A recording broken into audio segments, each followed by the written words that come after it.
और वहीं SDRF team कर रही दुर्ग जिले में लगातार बचाव का कार्य। दुर्ग जिले में पिछले कई दिनों से लगातार बारिश हुई।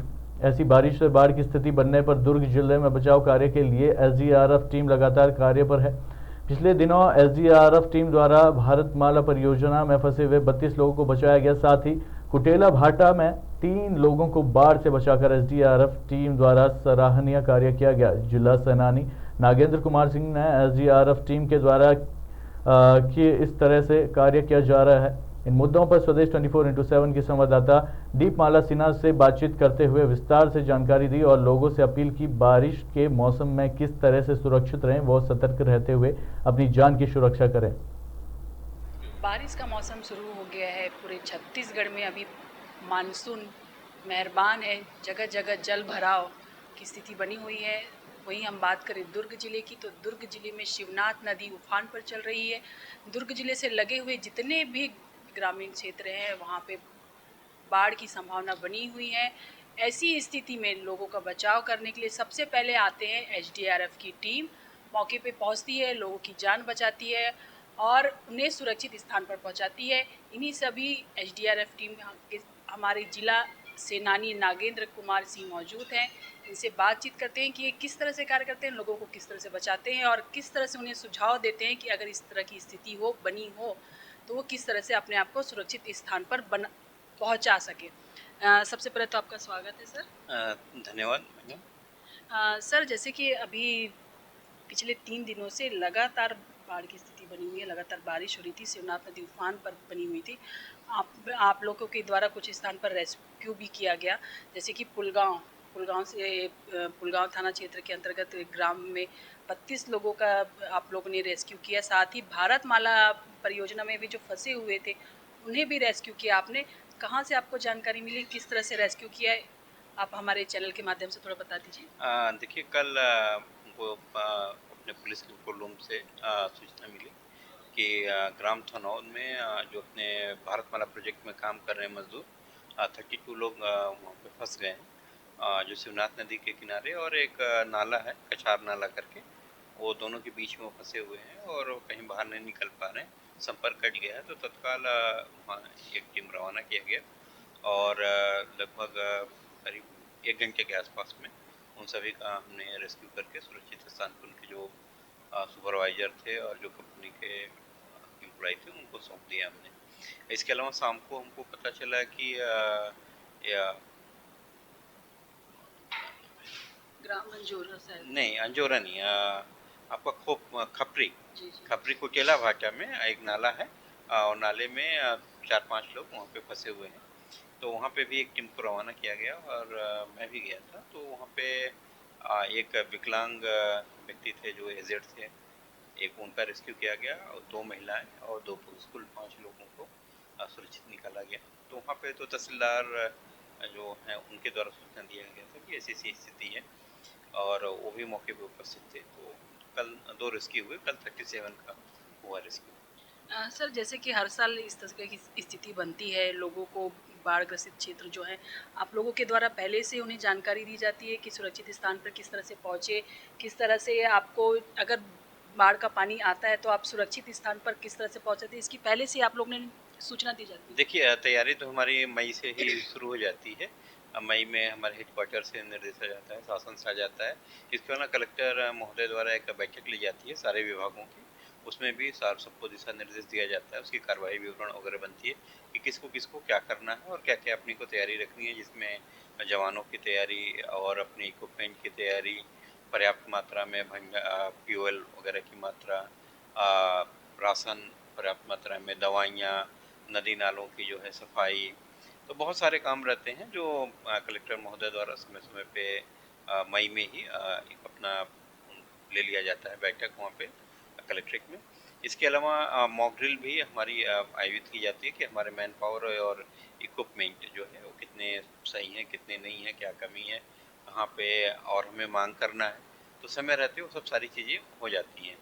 अच्छा सर, दुर्ग जिले में कितने ऐसे बाढ़ ग्रसित क्षेत्र हैं जहाँ पे सबसे ज़्यादा आप लोगों को रहता है कि इस जगह को सुरक्षित करना सबसे ज़्यादा जरूरी है? देखिए, 3 तहसील हमारी ज़्यादा प्रभावित होती है, दुर्ग, धमधा और अहिवारा।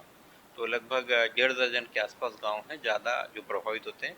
हालांकि पूरे गांवों की संख्या तो 30-32 है, लेकिन ज़्यादा प्रभावित तकरीबन 17-18 गांव हैं जो नदी के किनारे बसे हुए हैं। कुछ नालों के किनारे भी हैं। तो कुल मिला के 18-19 गाँव ज़्यादा प्रभावित हैं, जो दुर्ग में भी हैं, दमदम भी हैं और अहिवारा तहसील में भी हैं।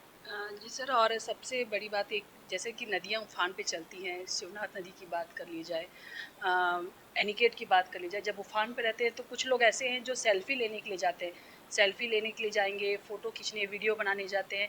तो ऐसे लोगों पर किस तरह से आप लोगों के द्वारा निगरानी रखी जाती है, या वहाँ पे सुरक्षा के कुछ इंतजाम किए जाते हैं देखिए एसडीएफ जी, द्वारा? हाँ, जिला प्रशासन द्वारा तो शुरू में ही बैठक में ही सभी को, जितने अधिकारी हैं और जितने विभाग हैं, सभी को दिशा निर्देशित कर दिया जाता है। जैसे पुलिस विभाग हो गया, नगर निगम हो गया, सिंचाई विभाग हो गया, एसडीआरएफ हो गया, कि आपको वहाँ पे सूचना बोर्ड के मीडिया के माध्यम से सरपंच, कोटवार, सचिव, नायब तहसीलदार, तहसीलदार, इनके माध्यम से भी मुनादी बीच-बीच में करा दी जाती है। साथ ही जहाँ पे अगर खतरनाक जगह है तो बैरिकेडिंग वगैरह भी करा दी जाती है कि आप यहाँ पे न जाएँ, खतरनाक जगह है।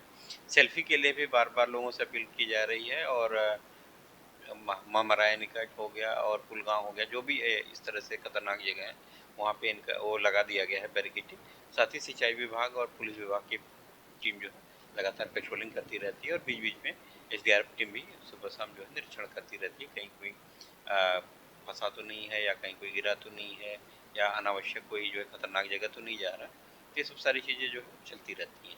जी सर, अगर कोई बाढ़ में फंस गया या किसी तरह की ऐसी स्थिति बन गई, तो उस समय वो आप लोगों से किस तरह से संपर्क करें कि आप सुरक्षित उन्हें इस स्थान पर पहुंचा सकें? देखिए, संपर्क करने के लिए हमारे कंट्रोल रूम का भी 3 नंबर है। इसके अलावा पुलिस का 112 जो पूरे छत्तीसगढ़ के लिए इमरजेंसी में नंबर है, 112 पे भी आप कॉल कर सकते हैं। नहीं है अगर तो नज़दीकी में किसी भी से भी आप टीआई हो गए, सरपंच हो गए, कोटवार हो गए, आप इनसे भी संपर्क कर लेंगे तो वो भी हमारे कंट्रोल रूम से वहाँ पे हेल्प जो कलेक्ट्रेट में बना हुआ है, सब सारे जुड़े हुए हैं, वो तत्काल सूचना हमको देंगे और तत्काल हम पहुँच के वहाँ पे रेस्क्यू कर लेंगे। हम 24 घंटे हमारी टीम यहाँ पे तैनात है। हमारे कंट्रोल रूम में 3 टेलीफ़ोन लगे हुए हैं।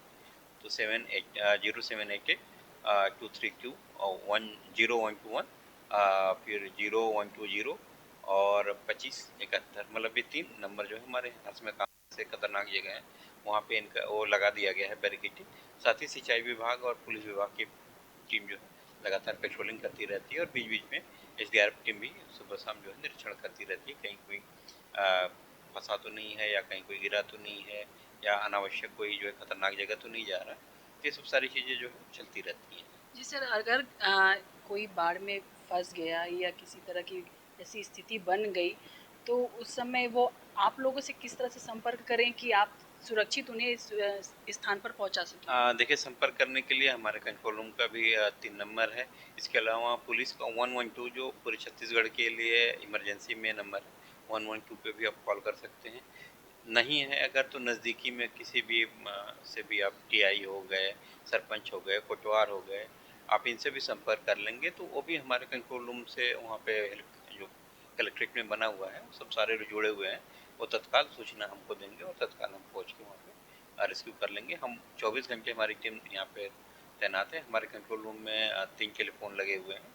तो 0788 232 10121 फिर 0120 और 2571, मतलब ये 3 नंबर जो है हमारे हर समय काम कर रहे हैं। इसके अलावा मेरा नंबर भी आप डायरेक्ट लोगों को दे सकते हैं, 9450624497। सर, एक चीज़ लास्ट आप बता दीजिए, अगर किसी तरह से कोई अ, आगे हमारे चैनल के माध्यम से बताना चाहेंगे लोगों को कि किस तरह से, जैसे अभी बारिश का मौसम है, ज़्यादातर यंगस्टर जो है सेल्फी लेने के लिए जाते हैं, और जो नदी के किनारे गांव बसे हुए वहाँ के रहवासियों को सुरक्षित रहने के लिए, सेफ रहने के लिए आप उनको कोई संदेश देना चाहते हैं तो हमारे चैनल के माध्यम से दे सकते हैं। देखिए, जिला प्रशासन द्वारा बार-बार अपील की जा रही है कि जो भी इस तरह के पॉइंट हैं, जहाँ पे जलस्तर बढ़ा हुआ है या ज़्यादा खतरनाक जगह हैं, जहाँ पे फिसलन वाली जगह है, वहाँ पे न जाएँ। और अभी फ़िलहाल तो जिस हिसाब से पानी बढ़ा हुआ है, तो अनावश्यक सेल्फ़ी-वेल्फ़ी लेने के चक्कर में नदी-नालों के किनारे न जाएँ।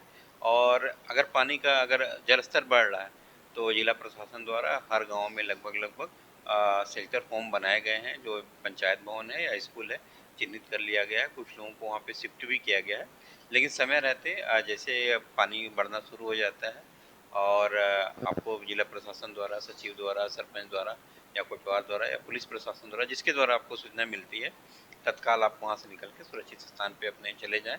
वैल्यूएबल जो भी आपकी चीज़ें हैं, जैसे कि पैसे हो गए, गहने हो गए, दवाइयाँ हो गई, टार्च हो गए, रेनकोट हो गया, और अपने पशुओं को जो भी मवेशी हैं उनको आप इकट्ठा करके रखे रहें, जैसे हो तो पूरे सामान समझने के चक्कर में न पड़े। जो बहुमूल्य चीज़ें हैं लेके आप सुरक्षित स्थान पे चले जाएं। जी, बहुत बहुत धन्यवाद। ये थे हमारे साथ जिला सेनानी नागेंद्र कुमार सिंह, जिन्होंने बताया कि बारिश के मौसम शुरू होते ही वे कितने एक्टिव हो जाते हैं, लोगों को बचाने के लिए लगातार प्रयासरत रहते हैं। लगातार इनकी टीम जो है बाढ़ ग्रसित क्षेत्रों में जाकर लोगों के बचाव करती है। साथ ही उन्होंने लोगों को ये एक सुझाव भी दिया है कि इस समय वो सेल्फी लेने से बचें, नदी किनारे ना जाए, बेवजह घूमने, नदी के सैर करने ना जाए।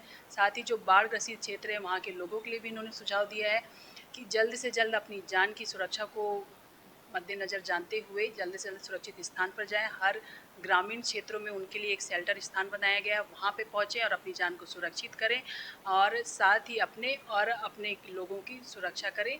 और ज़्यादातर यंगस्टर के लिए कहा है कि उन्होंने सेल्फी लेने के लिए नदी किनारे ना जाए, सुरक्षित रहें, सेफ रहें। स्वदेश 24/7 के लिए दुर्ग से मैं दीपमाला सिन्हा।